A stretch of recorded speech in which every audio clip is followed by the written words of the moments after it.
Fourth turnings are by their very nature violent, explosive, unpredictable, but they lead to great change. They lead to huge structural change. One of the ways that resources are extracted by the national community to apply to this effort is inflation. Inflation is not a bug, it's a feature. It's a way you distribute burden sharing.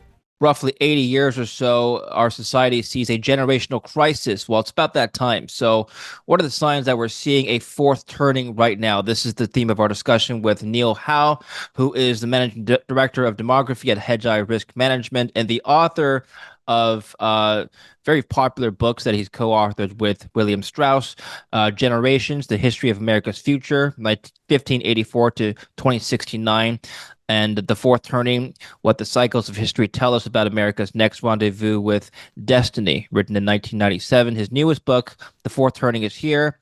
What the Seasons of History Tell Us About How and When This Crisis Will End is also a very important piece of work that we'll be exploring.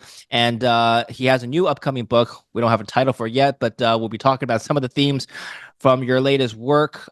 His work has influenced several important politicians, including Al Gore, Steve Bannon, Newt Gingrich. So welcome back to the show, Neil. Always good to see you. Great. Thank you for having me. People can check out our last interview linked down below in which we discuss some of the themes from your book. Let's narrow in on some of the themes we haven't talked about yet. So first of all, before we talk about what's coming up, can you talk about what events currently playing out around the world may indicate a fourth turning is here or coming? Well, there's sort of the background trend in social mood and politics, right, which is indicative. We see a growing pessimism about, in most high-income countries, and in fact, in a lot of emerging market countries, about the long-term future.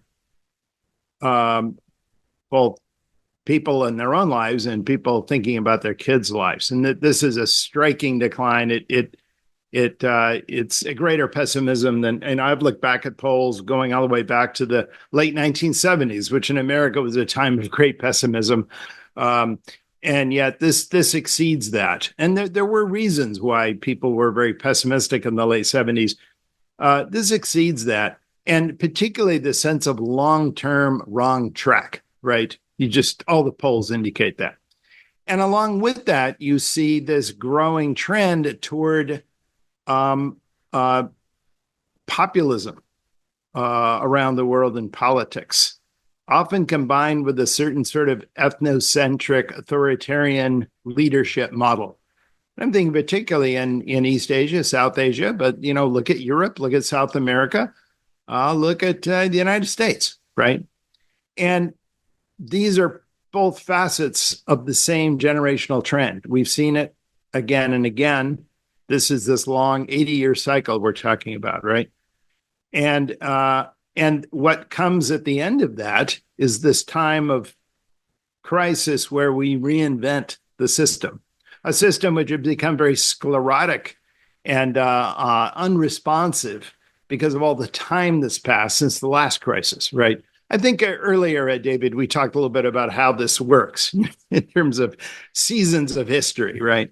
But the bottom line is that you eventually reach a time where absolutely no one alive remembers how institutions actually dealt with crisis, right? Okay. And it's at that time where the crisis is again most likely. And that is absolutely a pattern of history. And that was part of the whole point of the book, is to see how that works. And this is why I talk about different types of generations, why we have boomer-like generations born right after a crisis, usually coming of age, storming against the strong institutions built by their parents, often their war-winning fathers. And how after that, the system disintegrates, right? We call this the unraveling. We become a much more individualistic society. We find it very difficult to respond cohesively and collectively to collective problems. And ultimately, that leads us into the fourth turning, which is where we have to reinvent ourselves under an urgent threat. And usually that threat involves organized conflict And this kind of brings us totally around, maybe to where you want to go, David. I don't know, but it brings us around to the two types of civil conflict we see, which is internal, external, or both at the same time, where we've seen all of those historically. Before we continue with the interview, I'm going to tell you about another way you can invest your Bitcoins and store them safely instead of using a traditional wallet or an exchange. Consider an IRA. Today's sponsor, iTrust Capital, is one such IRA that offers 35 crypto assets and the lowest trading fees in the crypto IRA space at 1% only. And being an IRA, it also offers unique tax benefits. If you'd like to get started and learn more, click on itrust.capital/David in the link down below or scan the QR code up here. If you're over 18 and you want to open a new account with cash or roll over an existing account, you can do so using my referral link. And if you use that referral link, you'll get $100 in signing bonuses. Civil war and a global conflict will be two of the major themes of our discussion today. So I'm glad you brought that up. Now, before we talk about that, in your work with Will Strauss, the original Fourth Turning written in 1997, you had written and you had predicted that in the 2000s or 2010s, there would be a major financial crash or a crisis. There would be at some point a pandemic. There would be at some point an instance where Russia invades a former Soviet state. All of these things have come to fruition. How did you make these predictions? Well, you didn't mention, I think our fourth one was a Tea Party movement oriented around limiting the amount of federal debt, leading to a possible debt crisis. Probably of the sort you could say we might have come close to in 2012 and 2013. If you remember back then, that was a time when people were very concerned with that. We did those because we just looked at the types of events that would happen historically. I would say the one that was probably the most outrageous, which was just accident really, was when we said that there would be a WMD threat launched by airplanes in New York. This was in 1997, right? So that was kind of extraordinary. But the others have happened, right? Except for the fifth type of event, and that is the nullification crisis. Yes, that is one of the things that hasn't happened yet. So let's talk about that. Well, we may be closer to that than you think. What is a nullification crisis first? Nullification is an old theory which really dates back to the original Constitution, and it was there, by the way, with the anti-federalists who were arguing against Hamilton, Madison, and Jay, right? The Federalist Papers. They were arguing that states should have more autonomy. They should preserve more autonomy. If there was a law or an edict by the federal government that an individual state really did not want, it should be able to excuse itself from it, right? I mean, this is the idea that we are truly a federal republic and that states should have their own maneuvering room. We came together as separate nations, so to speak, to form the United States. And this was actually promulgated by both Jefferson and Madison in the Virginia and Kentucky resolutions in response to what John Adams did with the alien sedition laws. This is in the late 1790s. And it came back again and again in the antebellum era with Calhoun and the tariff crisis, and ultimately with the Civil War, which led us into, that was the ultimate, and not just nullification, but secession, right? This is when the states decided to secede. But it has come up since then. In other words, at what point can a state decide to opt out of certain federal arrangements? I think one way of thinking about this, David, is there a halfway house between full compliance with everything that federal Congress does and secession, right? That's nullification. So let me give an example. Sure, Greg Abbott, when he wanted to actually send out his own Texas police to police the borders, he claimed this was an invasion, and he claimed this actually was a contingency anticipated in the Constitution. You can look, and it has a little phrase, about governors and invasion. They have a certain freedom to act. And he said, and well, the Biden administration said, now you crazy? The governors don't have the capability. They can't do anything about the border. That's totally a federal responsibility.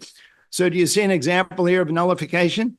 What if you had 5 border states suddenly saying, all of us, we're just going to do this ourselves. Are you going to stop us? Right. Well, this is That's exactly what nullification. happened. So, to illustrate your point, let me just show my screen here. So, Texas Governor Greg Abbott has vowed to defy a federal government agency that has instructed him to remove constructions from Fronten Island, situated in the Rio Grande between the United States and Mexico. Okay. Abbott has made the pledge on September 9th in a letter sent to President Joe Biden and Vice President Kamala Harris after the U.S. section of the International Boundary and Water Commission told the Texas General Land Office to restore Fronten Island to pre-construction conditions.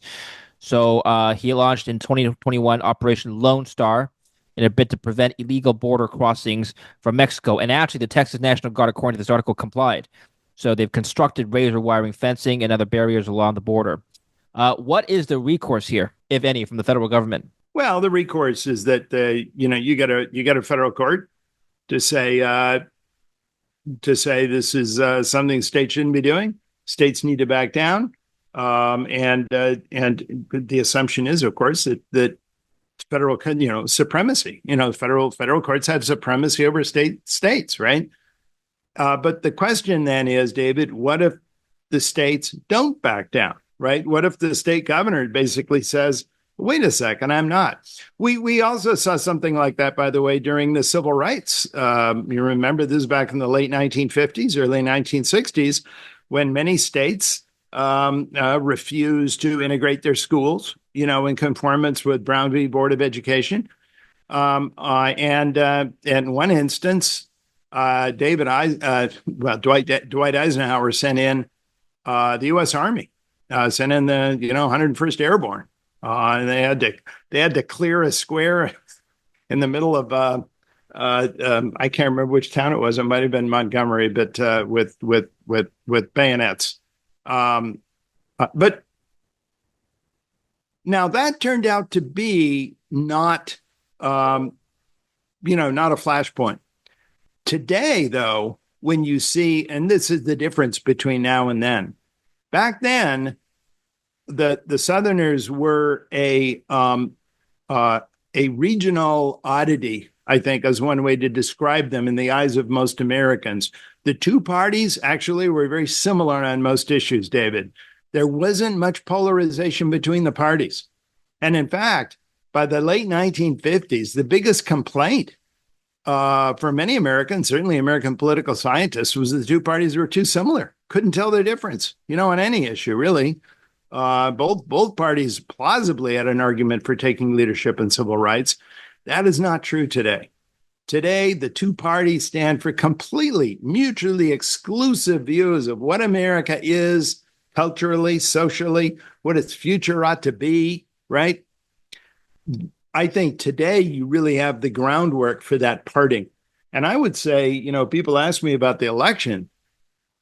I'm not so worried about the election. I'm worried about the week or two after the election, because I think this is going to be an enormous disappointment.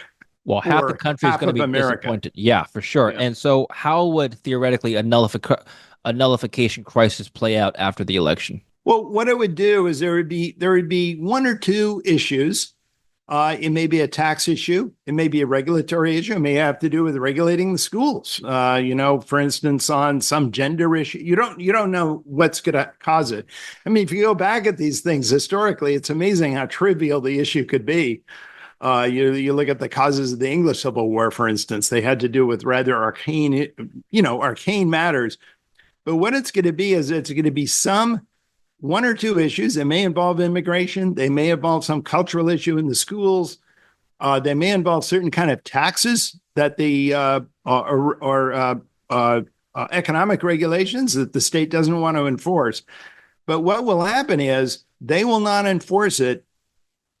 The administration will say, well, you must enforce it. And the states will kind of, a number of states will band together and they say, well, we actually don't. And ultimately, you see where this leads, David, is the states say, in effect, we're not going to enforce it. We're here on the ground. We're not going to collect these revenues or enforce these regulations. And in effect, the communication of the federal government is, what are you going to do about it? You know, and that then becomes a standoff of authority. And then if the federal government does not enforce its will, well, then of course the gate is open. Then states can start doing other things. You know what I mean? And by the way, this came up historically, David, in the Civil War. When the states seceded, and this is, you know, they all seceded, they actually formed a confederacy even before Abraham Lincoln even got into office. We swore in presidents later then. We swore them in March, right? So that 5 months, everything had already happened before he even came into office. And many people came to him and said, let the South go. Many abolitionists, David, said to Abraham Lincoln, let the South go. I mean, they're gone. Now we can actually do all the reforms we wanted in the United States. And I think this is going to be what causes the issue to escalate, because it will be very clear that the president and his or her party will not be allowed to back down. They can't back down. They will lose all credibility if they back down. So they got to step it up. The other side will step it up. You see how this works. These things never start intending to be a conflict, but they end up as a conflict because both sides can't back down. People have often asked me, by the way, whether or not, you know, we can't just have a peaceable secession. If you do that in opinion polls today, there's actually a lot of Americans, you know, maybe 30-40% say it would really be better if we just seceded. Red zone states go one way, blue zone states go another.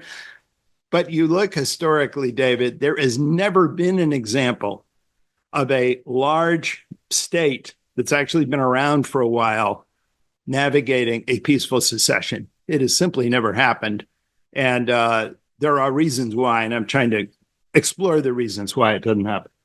Would there be a peaceful legal path to secession in place right now, such that maybe by referendum, perhaps? Well, there is no legal path within the Constitution, as each side interprets it. It would have to be facts on the ground. Look, the legal right for states to secede that was decided with the Civil War, and I think sort of underscored with the 14th Amendment, right, which made which furthered the supremacy of the federal Constitution, because it actually made the due process of the federal Constitution actually be applicable eventually to all the states. And I think with that, it really underscored the fact that no, states do not have the right to secede, but history is written by the winners, David. You know, at some point, you will secede. And if you succeed in seceding, right, that creates a new precedent, in fact. Well, speaking of the Constitution, I've read online that many people across the aisle, liberals and conservatives alike, think the Constitution is outdated for a lot of reasons. To my knowledge, I don't think the Constitution has had an amendment passed for 50 years. Is it going to get another one soon, do you think? Well, there's an Article 5, which gives you all the procedures for amendment. As you know, there are two ways to amend. One is a supermajority in both houses of Congress and supermajority, a supermajority of the states. The other way is to hold a new constitutional convention. That second way has never been tried. I think people are a little nervous of that, right? Who knows what you might end up with? You might end up with 1788 all over again, right? But I think that if it happens, it would be in the midst of a crisis. I could not imagine this nation voluntarily going into a new constitutional convention. And on any important issue, there was no way you could get a supermajority. I mean, for example, let's take one issue that comes up all the time. Why do we have the Electoral College? Why don't we just have a majority vote, elect the president? Well, the Republican Party now gets to conceivably elect presidents, even though they're 2 or 3 or 4 points behind in the national vote. They would not conceivably go along with an amendment like that. You see what I mean? When you have a divided nation like we do, which is sort of this 50-50 problem in the United States, you can't peaceably work through a constitutional amendment. During a nullification crisis, what happens to cities in states that are not aligned? Like let's say a blue city and a red state, like Austin, for example, or Atlanta, Georgia. What do they do? That is a classic issue, right? And that often is the reason for conflict. Let me tell you the reasons for conflict in a secession, in a nullification crisis that threatens secession, and why it leads to violence, and why states don't just voluntarily say, okay, let's just have an amicable separation. The number one issue I just told you, and that's the slippery slope.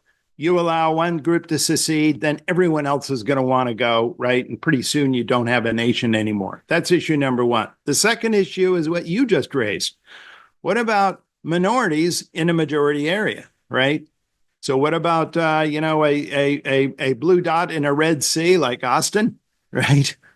Or what about the opposite? What about upstate New York? You want to look at, or look at most of rural Pennsylvania, for example. It's sort of Pennsylvania is basically Pittsburgh and Philadelphia and Alabama in between. You know what I mean? It's just kind of that kind of state. But my point is, what about those areas? Well, what happens is historically is that one side will decide to go into that area to save our people. I mean, that's the traditional reins of aggression. We need to go in there to actually save our people who are being discriminated against. And the third issue is what happens to national property. This is not a trivial issue. There's a lot of America which is owned by everyone, so to speak, right? It's the federal government's property. And in fact, as you know, what actually led to the Civil War, what actually caused to break it out, was the Confederacy's attempt to take Fort Sumter.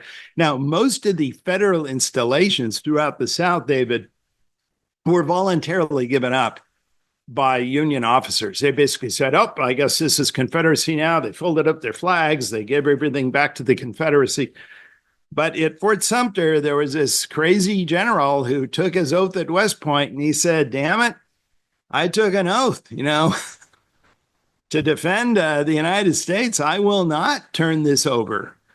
That's what started the Civil War. At that point, it was very clear that Lincoln, if he backed down on that one, he would have no authority whatsoever. It kind of gives you a feeling for how these conflicts escalate. Let's talk about the prospect of a civil war. First, some rebuttals to the idea of a civil war that I've heard. The notion that you have to fund the Civil War with taxes. Well, you need two competing factions to do that, and it has to be organized to such an extent that they could collect taxes from either side to fund a war. And the second issue is, of course, the military is today very much centralized within the federal government.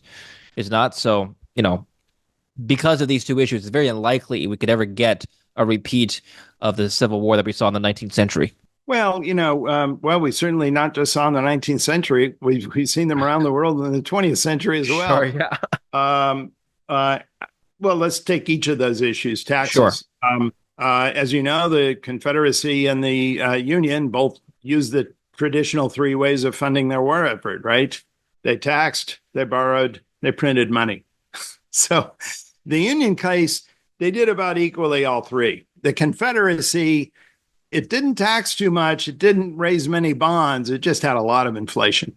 So that kind of tells you the difference there. But you can always print money, and, currency in your own new country is the equivalent of a bond. You know what I mean? If it'll be worth something if we succeed, it'll be worthless if it doesn't. One pays interest, the other doesn't, right? But it's the same idea. So when a secession faction starts trying to legitimize itself, it's basically saying to all of its supporters, we have a future, we are going to win, be part of us, and you can have a share of this victory, and then out comes the printed currency. You understand the printed currency kind of stands for the future of this regime. It may or may not succeed. Um, one problem I've heard from a lot of people about civil war has to do with regionality. I think most Americans' idea of a civil war is is obviously the U.S. Civil War, and it was pretty regional, right? Although there were huge border areas, there was Maryland and Missouri, and there were the border states, with certainly Tennessee and Kentucky, which had a lot of people on both sides. A tremendous amount of internecine conflict between neighbors. So it was pretty vicious. But you could say that overall it was regional.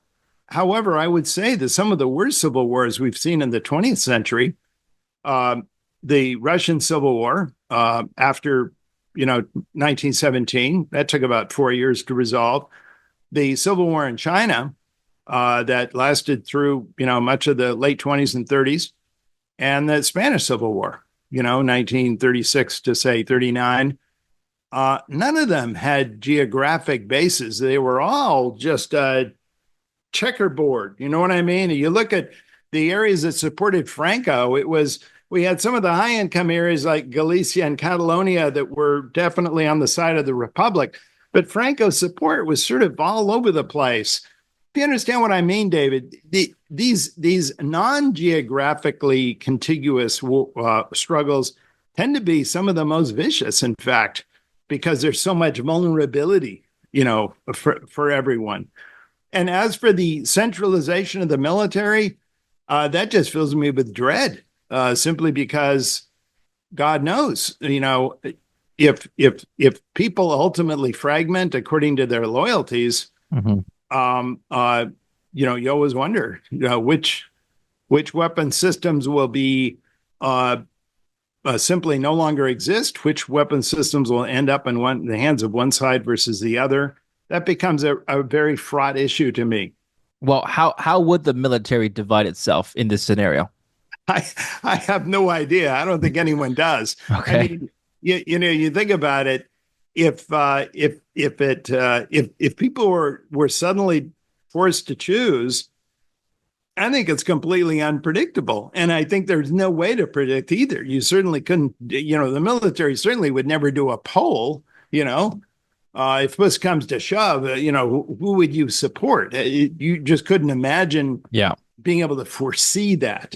Well, America survived its last civil war. Suppose another one breaks out in the future. I mean, let's speculate here. Would that mean the end of America, or would that just mean, the same Well, thing that happened?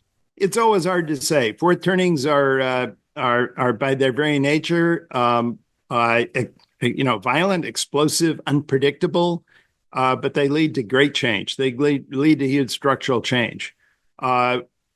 If America is lucky, I think it's over its history, it's generally been pretty lucky. It would end up with a reunified nation in some ways, and certainly with institutions that are probably much more functional. Remember, the American Revolution itself was a civil war in many ways, right? The war against British redcoats and Hessian mercenaries wasn't nearly as vicious as the war within America between patriots and Tories. In fact, that's where most of the deaths were. And so we should remember that civil conflict is always a part of great power conflict. There are always political sides that more support the war and political sides that less support the war. And typically, the losing side of a civil war, the side that feels most vulnerable, is the first to invite in protagonists from abroad. Right? I mean, what did the South do in the Civil War? They tried to get Britain and France to come in on their favor, and Lincoln, I think, showed great skill in deterring that. And the revolutionaries probably would not have succeeded had they not got France to support them, which came at a very interesting moment, but it was a touch and go thing. Yeah, I think the one more issue I like to touch on is the issue of the standard of living having risen dramatically over the last 150 years or so. I mean, could you make the argument that Americans today are too pacified and too comfortable to organize a civil war? I mean, what would you rather do? I mean, live your life or organize a secession of your state? It's interesting. You look back on that. I think if you were to ask a lot of people in the South by 1865, and many of them are thinking, this didn't work out very well for us, right? But initially, you're not thinking that, right? You're thinking this is going to be over quickly. We're going to be successful. And by the way, this is exciting. After years and years of being put down and having all our objectives thwarted, we can finally win, right? Uh, uh, there's an old Iranian proverb, I actually quote in my book, and that is, "War at the beginning is always better than peace at the end," right? And that's what happens time and again, right? Peace at the end becomes very frustrating, and that's why people enter conflict. They think they can suddenly have a better outcome. I think that's part of human nature, David. I don't think you're going to change that because it keeps reappearing. If a civil war were to break out, could we expect other foreign powers to take sides, thus leading to perhaps a world war? Yeah, possibly. I think that would be that's kind of getting way down the road. I sometimes wonder if both of these things enter, that is to say, civil conflict and global conflict, if it might be more likely to happen the other way around. That is to say, we enter a global conflict to which one part of America tries to opt out. You see what I mean? I mean, imagine, for example, if the Republicans had not nominated Wendell Willkie, back in 1940 and decided not to go along with FDR to some extent in his, ultimately is the joining of the fight against fascism. How that might have worked out in America had that. I'm not saying that was a likely possibility, but I'm just being totally hypothetical. Certainly, New England tried to opt out of the War of 1812, and it actually had its own secession conference up at Hartford, and that permanently ended the Federalist Party in America. I believe that was in 1813, 1814.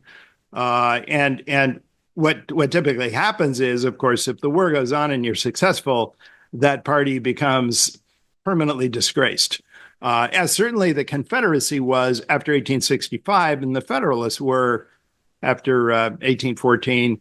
But ultimately, in World War II, we had remarkable cohesion. Ultimately, all parties pitched in, and the Republican Party as well, which if there was a kind of a stubbornly isolationist party in America, it was probably by 1940 more the Republicans than the Democrats. The Democrats under the Popular Front was by that time much more excited about a global crusade against fascism. The Republicans were kind of so-so, but the South eventually, got enthusiastic about it, and we managed to do without much public division in that war. And actually, I think that's one of the reasons why World War II is remembered as the good war, right? There were so few public divisions about this war. That actually is not generally the rule in great power wars throughout history. It's usually one party is decidedly more in favor of it than another. Throughout the last century, several wars have broken out, which have all usually been met with protests and resistance from the general populace, right? Vietnam War, for example, the Afghanistan War that lasted more than a decade. These conflicts haven't led to half the country succeeding, right? Why not? Well, typically these conflicts were much more minor, first of all, and initially very popular. I mean, certainly going into Afghanistan was extremely popular. I think by the time we went into Iraq, it became steadily less popular. Vietnam was pretty much popular war until after the Tet Offensive, when the nation started turning against it. And then I think the public mood was we either need to win it or get out, right? I think there was that frustration with LBJ and the policy he pursued. I think the reason why is, again, comes back to the fourth turning. You need a mood in the country where people perceive that institutions are fundamentally corrupt, are not representing the popular will, and simply don't function well anymore in delivering what people want. That's what you have during a fourth turning, and we're in one now, David. And that's a generational process, right? And at that point, whatever big happens, whether it's an internal conflict, an external conflict, everyone looks at that as an excuse to reshape the existing institutions. In other words, I just don't want my government to do everything like it did before, but also go on and successfully prosecute this conflict. I want our government to change in some essential respects. What is more likely now, given today's geopolitical macroeconomic environments, a civil war domestically or a global conflict? I can't answer. I have no idea. Hmm. What I try to do, David, is tell people what how the rivers flow, and these are the directions in which it flows. And I think what fascinates me, and I actually spend a fair amount of time in the most recent book talking about, is how the presence of internal conflict affects external conflicts and vice versa. There is a kind of a delicate interplay between the two. But in any case, the final outcome of any of those is a transformed society, government, and institutional life in our country, and that is always the final outcome of a fourth turning, a revolution on par with the American Revolution of the Civil War, or the enormously changed institutional configuration we had coming out of the 1930s, into the New Deal, and the completely transformed relationship between, humanity and nature and government and society that we had by the end of World War II. And obviously, too, a transformed relationship between America and the world. Well, the state of globalization today has reached a pinnacle, meaning we've never been this interconnected with other nations. Do you think a global conflict is even possible at this point? Well, there's a great book by Norman Angell right before World War I, which basically said you couldn't have a big war anymore. We were also economically interconnected. And John Maynard Keynes said the same thing. I mean, everyone, he famously had this description of getting up in his bed in London and being able to order bananas from Southeast Asia. And, this didn't tell us about the future of global conflict, obviously. I think actually that typically what happens in a fourth turning is a globalism peaks usually at the end of a third turning, and begins to decline. I think we're in declining globalism now. I think everyone's buzzword is onshoring or friendshoring or nearshoring, right? I mean, look, we can't even have U.S. Steel merge with the most successful Japanese steel company, because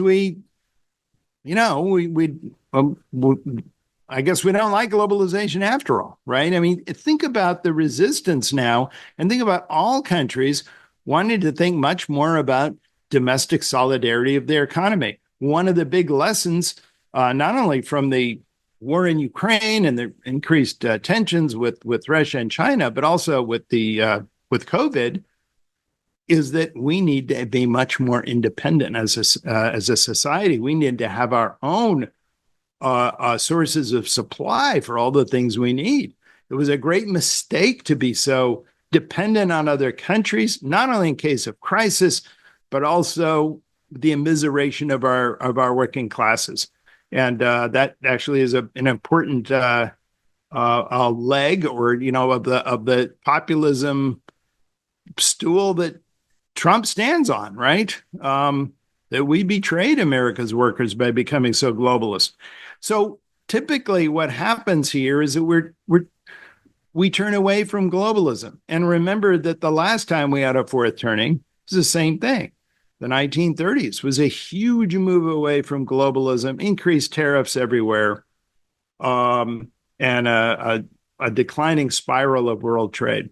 We haven't had a global conflict in a long time. So Suppose one were to break out, do you think that the US would still come out as a US or the global superpower, the dominant superpower?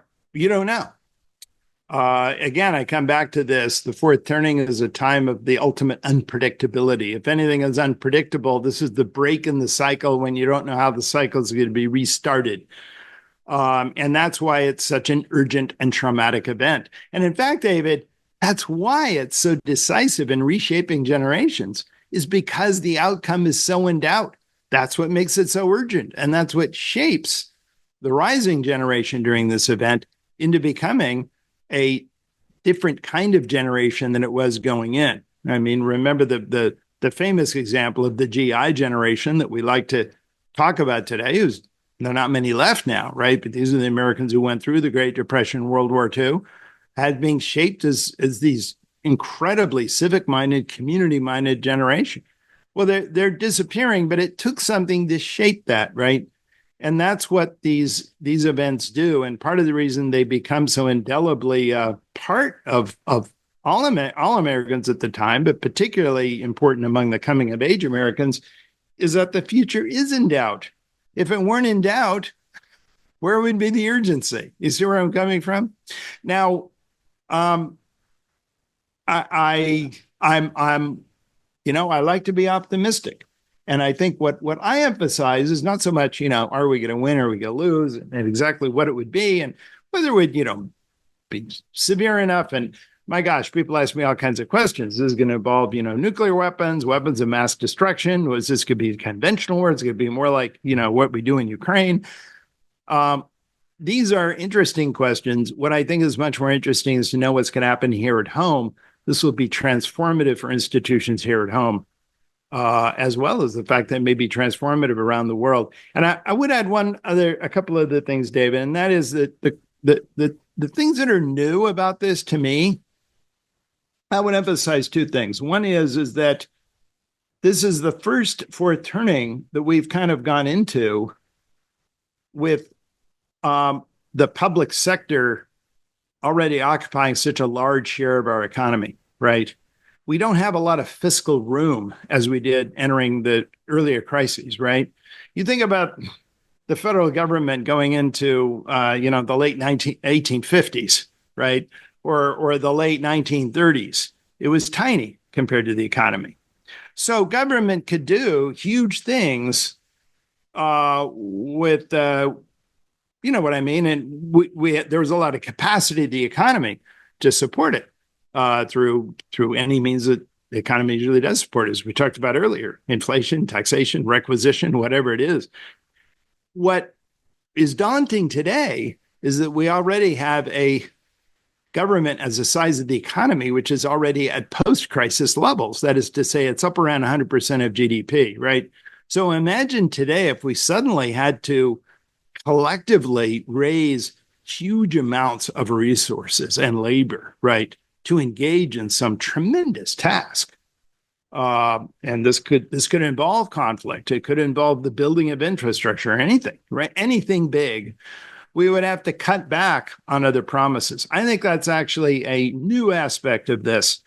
And by the way, that won't be obvious until we're actually staring it in the face. In other words, until we get there, everyone's going to constantly be saying, "Oh, we can't, obviously can't cut Social Security, can't cut Medicaid, can't cut this, can't cut that." But once it happens, boom, those things do get cut. And the second aspect is, and you can get back to me on both of these. The second aspect is that we are hugely dependent today on a tremendous variety of and an elaborate array of infrastructure to deliver all of our needs. You know what I mean? Whether it's food, water, electricity, whatever. We're sitting there, particularly in cities, you have all the stuff delivered to you, and no one has the slightest idea how it's delivered. Anyone who reads the history of World War II, or the Great Depression, or actually looks through crises, sees that what often happens is that people have to learn sometimes to reinvent this stuff. You know what I mean? It doesn't work anymore. I think particularly societies which have actually been invaded or been much more directly impacted by conflict than historically has been true for the United States. And that worries me too, right? How would we survive? You know what I mean? This is sort of your EMP scenario. You know what I mean? What if suddenly services are taken away? How would we manage that? We had a mini instance of that during COVID, right? By the way, what are your thoughts on NATO? Should we keep it? I've heard arguments on both sides. Is it necessary post Cold War? Well, it certainly serves America's interest now. I think it would be stupid. I mean, basically, it would be stupid for America not to support it if we want the world to be. If we care about whether the world is a peaceful and democratic place, I think NATO is a good idea, right? I mean, that's kind of how I would put it. And you basically give an incentive for all of these other countries to pool their resources into a common collective security effort.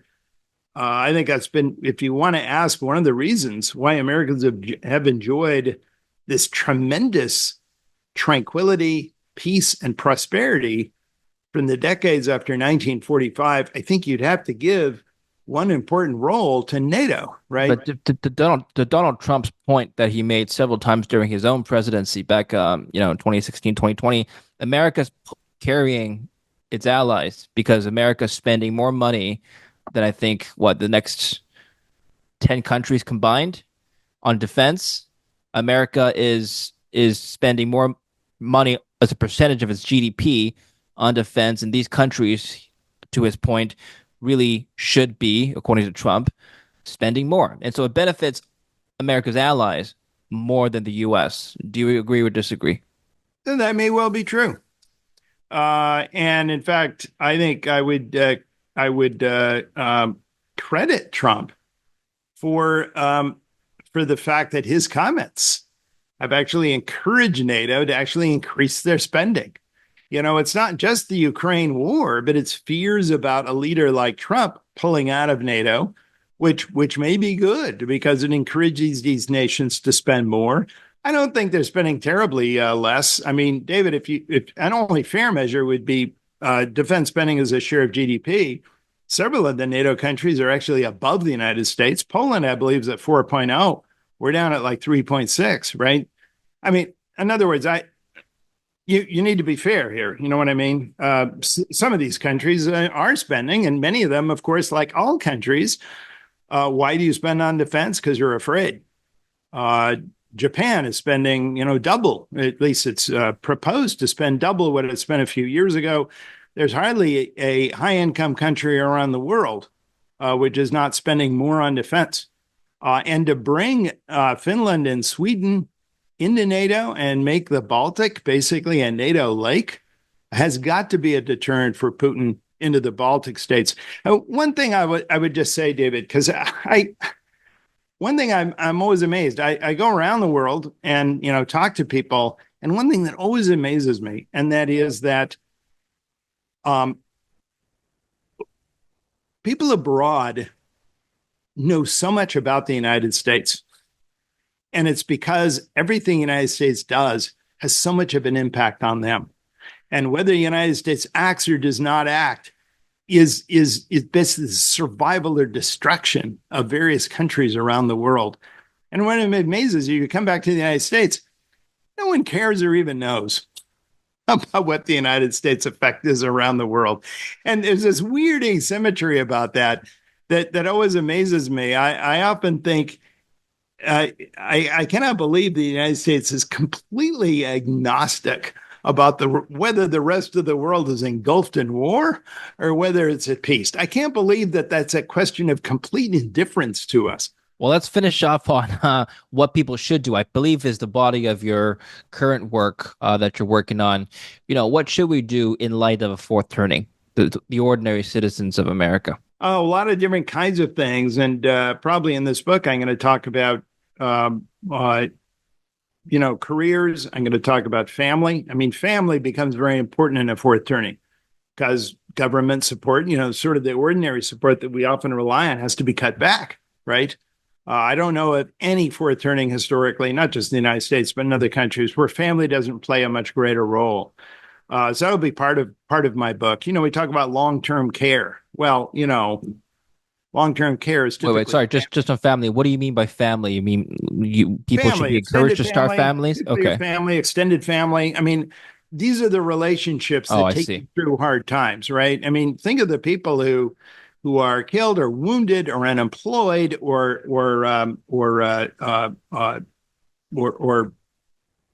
forced to move. Mobility usually hugely increases during a fourth turning. During the as we got into World War II during the 1940s, a huge share of Americans, something like 35-40%, were moving every year. Not just soldiers, but people moving to places where they could, be useful in the armament effort and so on. These are usually periods of enormous mobility, and family becomes really critical during these times. So that's number one. The other thing is just about how people should be familiar with how things work. I mean, Mhm. I know this we were talking about earlier, but what how does electricity get here? How Sure. should I be worried about food? I mean, just sort of I don't want to sound like a prepper here, but a few basics would get you a long ways. And one thing I'll be spending a lot of time and certainly because it's the question that interests people most, and that's what would you be investing in, right? What parts of the economy to do better and worse? And I will say, I don't know if we talked about it earlier, David, but obviously one truth that you can say is characterizes every fourth turning. I mean, practically without exception, is that one of the ways that resources are extracted, by the community, by the national community to apply to this effort, right, is inflation. I mean, that's just universal. And we certainly did it during World War II. We suppressed it a little bit, like, because we had price controls, but we had rationing instead. And as soon as the price controls were over, we had this enormous rocketing up of the inflation rate. Inflation is not a bug, it's a feature. It's a way you distribute burden sharing, right? And I told you three ways that nations get through crises, right? How do they raise resources? They tax, they borrow, and they inflate. But inflation is a huge part of it. And that should have important lessons to us, particularly since we're entering this fourth turning and we're looking at the climax of this fourth turning with such a vast share of public debt already, right? We have to be concerned how much more public debt is the world going to be willing to swallow. Can you give us one or two inflation hedges that you like? Anything which is not long-term nominally denominated. So, Mhm. you know, anything which says now, if you want if you want the certainty of a long-term return, but you want inflation protection, one obvious one is TIPS. These are the inflation-protected Treasury securities, and obviously things which go up usually very buoyantly with the price level. These are commodities, and these are the metals, and they're, I would say, a certain amount of private equity. These are just land, private businesses having a share. It may be a liquid. And that's actually an interesting trade-off, right? It may be a liquid. There may not be a public market for it. So you may not be able to get out of it quickly, but it will maintain its value over time. And no matter what the regime is, after 10 or 15 years, whoever comes in and occupies the leadership, the first thing that they will do to guarantee social peace is to guarantee every household a right to private equity, that is to say, property within its immediate neighborhood. You know what I mean? Its immediate vicinity. So I'm saying in terms of political risk, it's very low, and you suffer a little bit in liquidity, but you're guaranteed a return at the end of it. And I think, we in this day and age when everyone's like putting all their money into these S&P ETFs, which God knows what's going to happen to it, right? Or even worse, into the 40, 60 treasuries. These are things that should be much more foremost in people's mind. People today invest on the assumption, that the next 20 years are going to be like the last 60. You know what I mean? And my thesis is they're going to be very different. Would you expect real returns on equities to be much lower then in this environment? Well, real returns on equity are better than bonds because equity actually is a share of a real asset. The only question I would have about a lot of public equities is whether or not currently overvalued, right? One problem with the ETF mania, which hit America, is you basically have herd financing. People just keep feeding their money. 401ks today through target date funds just feed all their money into these ETFs and just keep pushing these indexes higher. And I wonder, you have to worry about valuation here. I do think though I do think that thinking about inflation hedges and thinking about maybe owning something which is not on a popular price index it might be a little bit safer, at least at the market at these levels. You ask me a year from now, David, and I might have a different opinion depending on where the S&P is. Final question, I'll let you go, Neil. Future generations. In your work, you've outlined four archetypes: the heroes, millennials currently, I think would fit that particular category. Will soon take over. The last time a hero archetype, the GI generation, took power was the 50s and 60s. That period gave us an average real GDP growth of around 4.1% per year.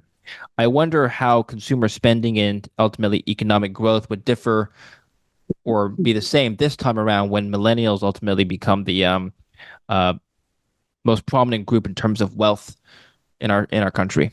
What's key is that was a post-crisis period, right? So we had all kinds of new rules, freshly designed, for this post-crisis boom.